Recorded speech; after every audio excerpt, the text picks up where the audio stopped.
हरे कृष्ण. प्रेक्षक हो, आपले गीता जीवनीमध्ये स्वागत आहे.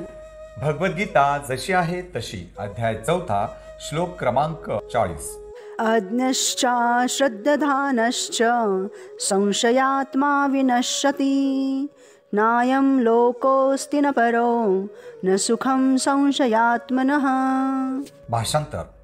परंतु प्रमाणित शास्त्रांबद्दल संशयी असणाऱ्या अज्ञानी आणि श्रद्धाहीन मनुष्यांना भगवत भावनेची प्राप्ती होत नाही, तर त्यांचे पतन होते. संशयी आत्म्याला या लोकामध्ये किंवा परलोकातही सुखाची प्राप्ती होऊ शकत नाही. तर प्रेक्षक हो, मागील भागात भगवान श्रीकृष्णांनी दिव्य ज्ञान कोणाला प्राप्त होते याबद्दल चर्चा केली आणि या श्लोकामध्ये ते सांगत आहेत की हे दिव्य ज्ञान म्हणजे आत्मा, परमात्मा, त्यांच्यामधील संबंध, आत्मसाक्षात्कार इत्यादीबद्दलचे ज्ञान कोणाला प्राप्त होत नाही आणि याचा परिणाम काय होतो ते. प्रेक्षक हो, त्यासाठी भगवंत लोकांचे 3 प्रकारे वर्गीकरण करतात. 1 अज्ञानी, 2 अश्रद्धाळू आणि 3 संशयात्मा. त्यातील अज्ञानी म्हणजे मूर्ख, त्यांना शास्त्रांचे, आध्यात्मिक जीवनाचे काहीही ज्ञान नसते. उदाहरणार्थ भोगी लोक, संसारिक लोक, जे जनावरांसमान आहार, निद्रा, भय, मैथून या गोष्टींमध्येच लागलेले असतात. प्रेक्षक हो, आपण या संसारात बघतो की जेव्हा पूर येतो तेव्हा झाडाचं एखादं पान सहजच जिथं ते पुराचं पाणी घेऊन जाईल तिथं जातं. त्याचप्रमाणे या जगामध्ये अज्ञानी लोक आहेत. काय प्राप्त करायचं आहे त्यांना माहीत नसतं. त्यांच्या मनात कधीही मी कोण आहे असाही प्रश्न उद्भवत नाहीत. इतकेही त्यांचं पुण्य नसतं. पुण्य आत्म्यांबरोबर, भगवंतांच्या भक्तांबरोबर संबंध येतो तेव्हा कुठे अशा लोकांचं काहीतरी होऊ शकतं. प्रेक्षक हो, दुसरा वर्ग म्हणजे अश्रद्धाळू. त्यांना शास्त्राचं ज्ञान तर असतं, त्यांनी शास्त्रांचं पठणही केलेलं असतं. त्याच्यातून ते संदर्भही देतात की भगवद्गीतेमध्ये असं सांगितलेलं आहे, भागवतामध्ये हे सांगितलेलं आहे, महाभारतामध्ये असं सांगितलेलं आहे बरं का, इत्यादी. परंतु त्यांची स्वतःची त्यावर श्रद्धाच नसते. उदाहरणार्थ, एकदा एक ब्राह्मण होता. तो नदीच्या अलीकडील काठावर राहत असे आणि एक मुलगी रोज सकाळी नदीच्या दुसऱ्या काठावरून त्याला रत्तीबानं दूध देण्यासाठी येत असे. एकदा नदीचं पाणी खूप वाढलं, त्यामुळे तिला ब्राह्मणाकडे दूध घेऊन यायला जरा उशीर झाला. म्हणून ब्राह्मण तिच्यावर रागावला. तेव्हा ती म्हणाली की मी काय करू, नदीचं पाणी खूप वाढलं होतं आणि नाव पण नव्हती, म्हणून उशीर झाला. तेव्हा तो ब्राह्मण, जो खरं तर शास्त्रपठण करत होता, पूजापाठ करत होता, परंतु त्याला त्यावर श्रद्धाच नव्हती, तो केवळ बोलायचं म्हणून बोलला की हे मूर्ख मुली, तुला हे समजत नाही का की भगवंतांचं नाव घेऊन भवसागरही पार होतं असे शास्त्र सांगतात, तर तूही छोटीशी नदी पार करू शकली नाहीस. ती मुलगी खूप श्रद्धाळू होती. तिनं त्या ब्राह्मणाच्या वचनांना खूप श्रद्धेनं हृदयापासून स्वीकारलं आणि दुसऱ्या दिवशी ती लवकर आली. तेव्हा तो ब्राह्मण विचारतो की आज कशी काय तू लवकर आलीस, नावाला आला होता का? तेव्हा ती म्हणाली की नाही, काल तुम्हीच तर सांगितलं होतं ना की भगवंतांचं नाव घेऊन आपण भवसागरही पार करू शकतो, म्हणून मी हरी हरी असं नाव उच्चारून नदीच्या वरून चालत आले. तेव्हा त्या ब्राह्मणाला आश्चर्य वाटलं. त्या मुलीनं त्या ब्राह्मणालाही तसं करायला सांगितलं. तेव्हा त्याला विश्वास नसतानाही तो नदीवरून चालण्याचा प्रयत्न करू लागला. मनामध्ये श्रद्धा, विश्वास नव्हता, पण नदीमध्ये बुडणार तर नाही ना अशी भीती मात्र होती. तो हृदयापासून नाही तर नुसतं तोंडानंच हरी हरी उच्चारण करत होता आणि त्यामुळे तो थोडासा पुढे गेला आणि नदीमध्ये बुडला. प्रेक्षक हो, श्रद्धेचेही 2 प्रकार आहेत. एक म्हणजे लौकिक श्रद्धा, जी या जगातील लोकांवर, जगातील कथांवर असते, परंतु ती काळानुरूप बदलत जाते किंवा अयोग्यही ठरते. उदाहरणार्थ, पूर्वी लोक काळी मांजर बघितली तर दिवस खराब जातो असे म्हणायचे, परंतु आता यावर शक्यतो कोणी श्रद्धा ठेवत नाही.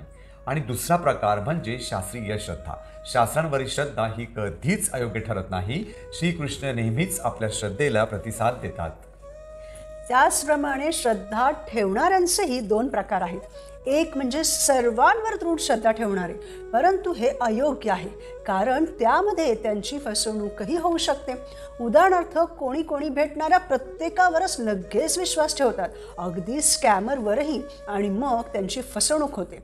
आणि दुसरा प्रकार म्हणजे एकदा फसवणूक झाल्यावर त्यापुढे कोणावरही श्रद्धा न ठेवणे, नेहमी सर्व गोष्टींकडे संशय दृष्टीने पाहणे होय. उदाहरणार्थ, शकुनी मामा परंतु हे दोन्ही स्तर अयोग्य आहेत. म्हणून आपली ऐहिक गोष्टींवर संशयदृष्टी असणं कधी कधी योग्य आहे, परंतु आपण शास्त्रीय गोष्टींवर श्रद्धा ठेवणं योग्यच आहे. तिसरे वर्गीकरण म्हणजे संशयात्मा. हा खूप खतरनाक वर्ग आहे बरं का. यांनी शास्त्र वाचलेलं असतं, शास्त्रांचं पालनही ते करत असतात, देखावा म्हणून तपस्या योग साधनाही करत असतात, परंतु अंतर्मनापासून ते श्रीकृष्णांना भगवंतच मानत नसतात. अशा लोकांना कृष्ण भावनेचं काहीच ज्ञान नसतं आणि अशा लोकांचंही पतन निश्चित होतं.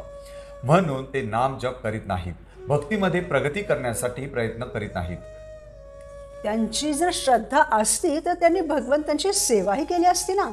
म्हणजे असं असणं की भगवंता, माझी तुमच्यावर पूर्ण श्रद्धा आहे, परंतु मी तुमची सेवा करणार नाही.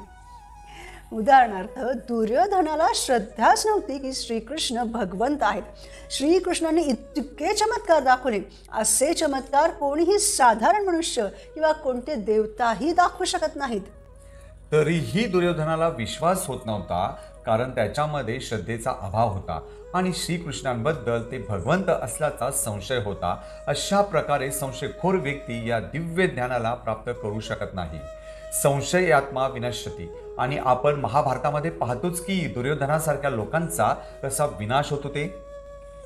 प्रेक्षक हो, त्यांना संशय असतो की मी हे करत आहे, गीता भागवत पठण करीत आहे, त्याचं पालनही करत आहे, पण मला वाटत नाही की यानं काही साध्य होईल म्हणून.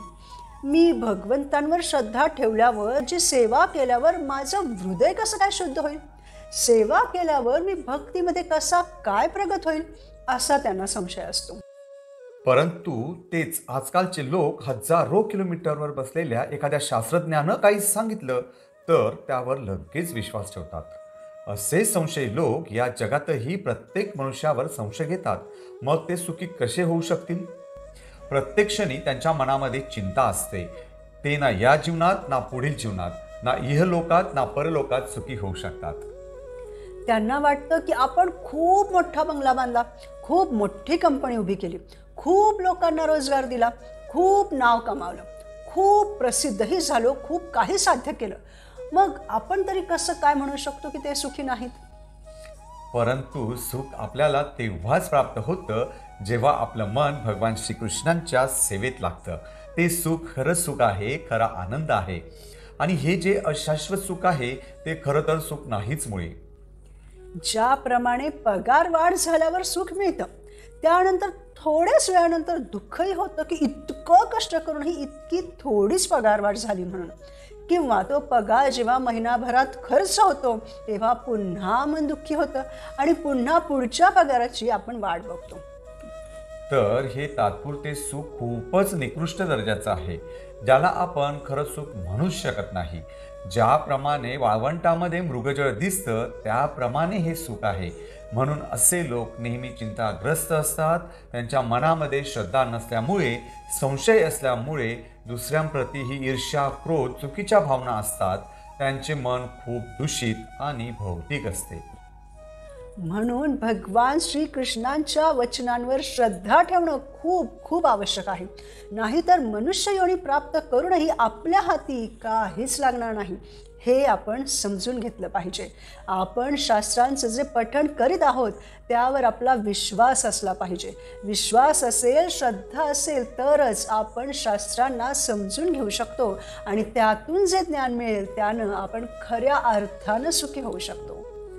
ठीक आहे, सध्या होत नसेल तरीही हरे कृष्ण महामंत्राचा जप केल्याने हळूहळू आपल्याला परमसिद्धी प्राप्त होईल, श्रीकृष्ण प्रेम प्राप्त होईल, ही श्रद्धा असली पाहिजे. आता नसेल परंतु आपल्याला तो विश्वास असला पाहिजे की आपण जप करीत आहोत म्हणजे आपल्याला ते कृष्ण प्रेम एक ना एक दिवस नक्कीच मिळणार आहे. या विश्वासानं आपण भक्तीमध्ये पुढे प्रगती करत राहिलं पाहिजे. त्यासाठी हृदयापासून भगवंतांची सेवा केली पाहिजे. त्याने नक्कीच आत्मसाक्षात्कार होतो. आणि अशाच लोकांना आत्मसाक्षात्कार होतो की जे भगवंतांनी सांगितल्याप्रमाणे त्यांची सेवा करतात. प्रभुपादजी सांगतात की सेवेचा अर्थच आहे की ज्याप्रमाणे भगवंत सांगत आहेत त्याप्रमाणे त्यांची सेवा करणं.